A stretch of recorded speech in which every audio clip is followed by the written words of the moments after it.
আমাদের কপাল খারাপ, কোরআন শরীফের কাছে আমরা এই সব জিনিস আনতে গেলাম না। কি আনতে গেলাম? গরু চুরি হয়ে গেছে, চাল গোড়া দেন। বউর স্বর্ণের অলংকার হারায় গেছে, একটু কালিজিরা পড়ে দেন। হায়রে পোড়া কপালে মুসলমান। ধরুন কারো বাড়ি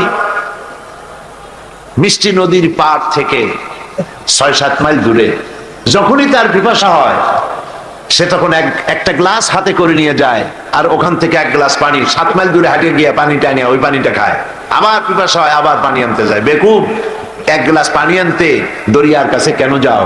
দরিয়াকে বলো, তুমি তো বিশাল দরিয়া, তোমার বাড়ির কাছে প্রতিদিন 1 গ্লাস পানি নিতে আমি পারবো না, আমার বাড়ি পর্যন্ত ছোট্ট একটা নদী প্রবাহিত করে দাও।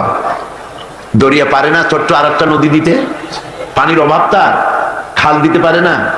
খাল দিতে পারে, নদী দিতে পারে, সমুদ্র কিনা দিতে পারে। বিশাল পানির ভান্ডার। কোরআন শরীফ বিশাল এক নিয়ামত। এই নিয়ামতের কাছে আমরা গেলাম ওই 1 গ্লাস পানি আনার মতো। সমুদ্রের কাছে 1 গ্লাস পানি আনতে যাওয়া যেরকম, ওই রকম বেকুবের মতো তাবিজ পড়া, কালিজিরে পড়া, কালো সুতো পড়া, লাল সুতো পড়া, এইসব আনতে গেলাম। এই জন্য মার খাইছি। মার কেন খাই বুঝতে হবে, মার খাওয়ার কারণ কি। এটা বুঝেছিল। প্রথমে তো মনে করেছে মুহাম্মদ সাল্লাল্লাহু আলাইহি ওয়াসাল্লাম কোত্থেকে এগুলি পায় টায়, নানা রকমের চিন্তা ভাবনা করেছে, জেনে শিখায় নাকি, কেমনে পায়, বহুত চিন্তা ভাবনা করেছে। আর তারা দেখলো যে কোরআনের কাছে আসলেই মানুষ হেদায়েত হয়। এখন ঠেকানো যায় কেমনে, সেই জন্য তারা বহুত চেষ্টা করেছে। এমনকি কোরআন যাতে মানুষে শুনতে না পারে সেজন্য তারা আইনও পাশ করেছিল। কোরআন শুনতে যাতে মানুষ কোরআন শুনতে না আসে সেজন্য যে আইনটা পাশ করলো তারা, ওইটা আল্লাহ পাক কোরআন শরীফের মধ্যে উঠায় দিয়েছেন, যাতে করে পৃথিবীর মানুষেরা বোঝে যে কোরআনের আলোচনায়, কোরআন শোনায় বাধা নতুন কিছু নয়, আগেও ছিল। কি সিদ্ধান্ত তারা নিয়েছিল? আল্লাহ রাব্বুল আলামিন কোরআনে কারিমে কাফেরদের সিদ্ধান্তকে কোট করে দিলেন, যাতে করে দুনিয়ার মানুষ বুঝতে পারে। কাফেররা সিদ্ধান্ত নিল, وقال الذين كفروا لا تسمعوا لهذا القرآن والغوا فيه لعلكم تغلبون وقال الذين كفروا لا تسمعوا لهذا القرآن। কাফেররা সিদ্ধান্ত নিল, কোরআন শরীফ শুনো না, কোরআন তাদের জন্য বিপদ, কোরআন শুনো না, কোরআনের কাছে যেও না, কোরআন যেখানে পড়া হয়, আলোচনা হয়, সেখানে বাধা দাও, সেখানে হই হুল্লোড় করো, চিৎকার দাও, ত্রাস সৃষ্টি করো, যাতে করে কোরআনের কাছে মানুষ না যাইতে পারে। এই সিদ্ধান্ত তারা নিয়েছিল। এই সিদ্ধান্ত নেওয়ার পরেও তারা মানুষকে কোরআনের কাছের থেকে দূরে সরাইতে পারে নাই। এলো হজের মৌসুম, নবী করিম সাল্লাল্লাহু আলাইহি ওয়াসাল্লামের প্রচার প্রসার তখনও হয়নি। রেডিও নাই, টেলিভিশন নাই। ছিল এগুলি? রেডিও নাই, টেলিভিশন নাই, পত্রিকা নাই। এক গ্রামের খবর আর এক গ্রামে যাইতে 2 দিন লাগে, এইরকমের অবস্থা ছিল। জি, হ্যাঁ, টেলিফোনও নাই, মোবাইল তো ছিলই না। এই খবরগুলি মুহাম্মদ সাল্লাল্লাহু আলাইহি ওয়াসাল্লাম, আল্লাহর নবী এবং তার কাছে কোরআন আসছে, এই খবরটা কেমনে পৌঁছাবে? হজের সময় লোকজন আসলো, বিভিন্ন জায়গা থেকে, বিভিন্ন দেশ থেকে লোকেরা আসছে। দেখেন প্রচারের কায়দাটা কি।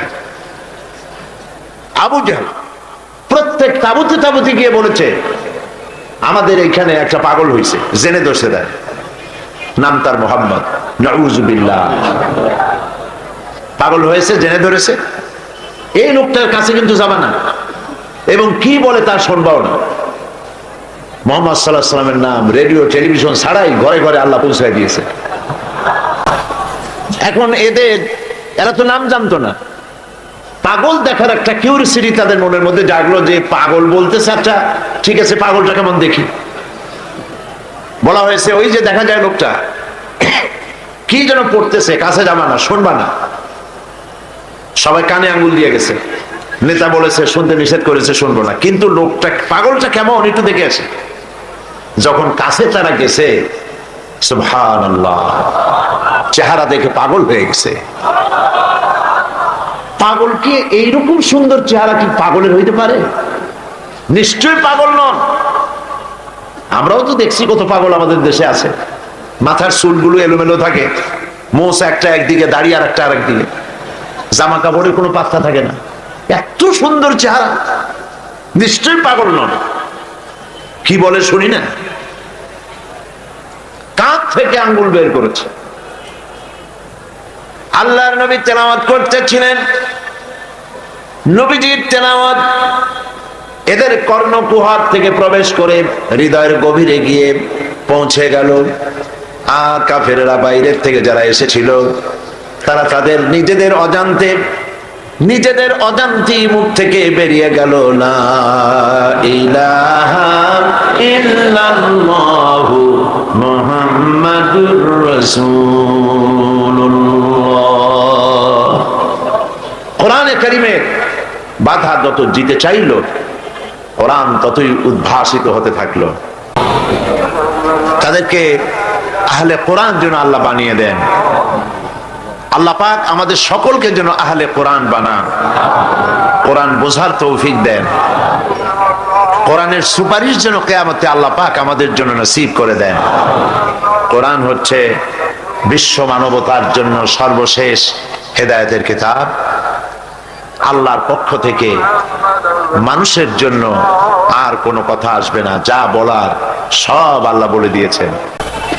মহান আল্লাহ রাব্বুল আলামিন কোরআনে কারীমের মধ্যে বলেছেন, ইউরিদুনা লিয়ুতফিউ নূরাল্লাহি বিআফওয়াহিহিম ওয়াল্লাহু মুতিম্মু নূরিহি ওয়ালাউ কারিহাল কাফিরুন।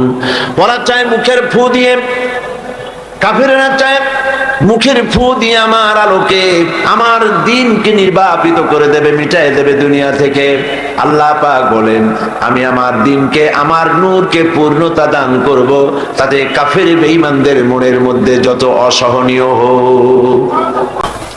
শুধু মানুষ নয়, নবীজি বলেছেন, এই কোরআন আমি যখন জিনদের সামনে গিয়ে তেলাওয়াত করতেছিলাম, আমি যখন জিনদের সামনে, জিন সম্প্রদায়ের সামনে এই কোরআন যখন তেলাওয়াত করতেছিলাম, জিনরা এই কথা না বলে পারে নাই, ইন্না সামি'না কুরআনান আজাবা। জিনরা এই কথা বলতে বাধ্য হয়েছে, জিন সম্প্রদায় কথা বলতে বাধ্য হয়েছে, নিশ্চয়ই আমরা এক আশ্চর্য ধরনের কোরআন শুনেছি। সুবহানাল্লাহ। ইয়াহদি ইলা রুশদি ফামান্না বিহি। আমরা কোরআন শুনলাম আর ঈমান আনলাম। আর এই কোরআন হচ্ছে এমন, যেই শুনে তার অন্তরাত্মা কেঁপে ওঠে, এবং ওয়াজিলাত কুলুবুহুম, তাদের দিল, তাদের অন্তরাত্মা কেঁপে ওঠে কোরআন শুনলে, এবং ঈমান বৃদ্ধি প্রাপ্ত হয়। সুবহানাল্লাহ।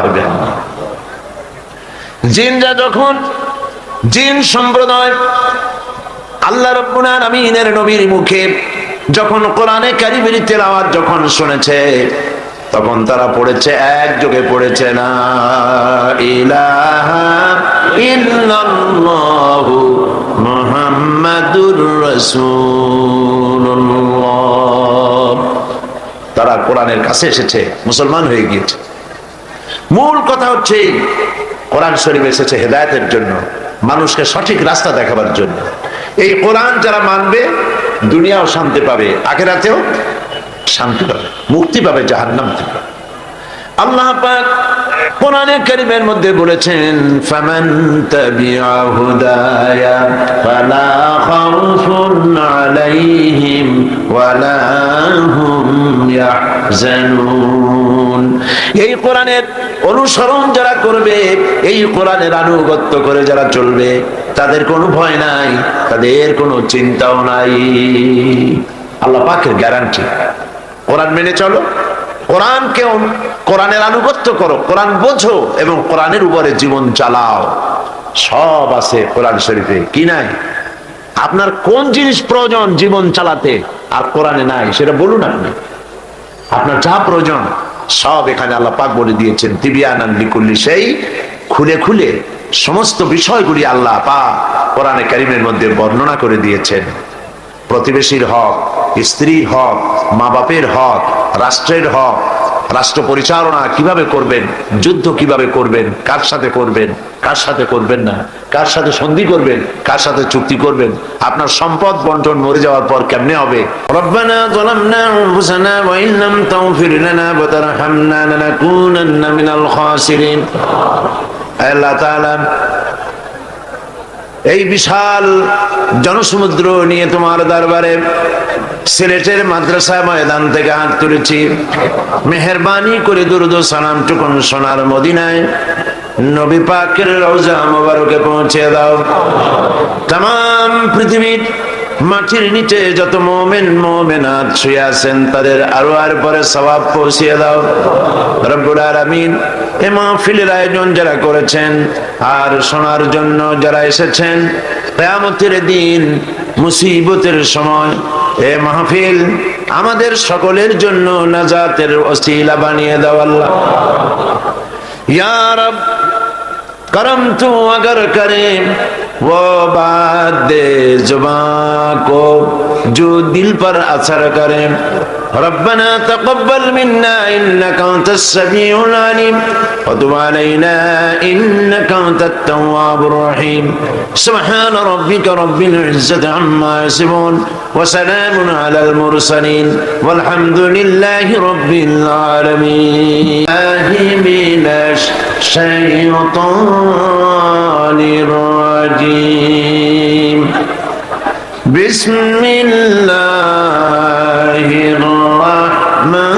रहमानिर रहीम। इन्नल्लाहा व मलाइकतहु युसल्लूना अलन नबी या अय्युहल्लज़ीना आमनू सल्लू अलैहि वसल्लिमू तस्लीमा। अल्लाहुम्मा सल्ली अला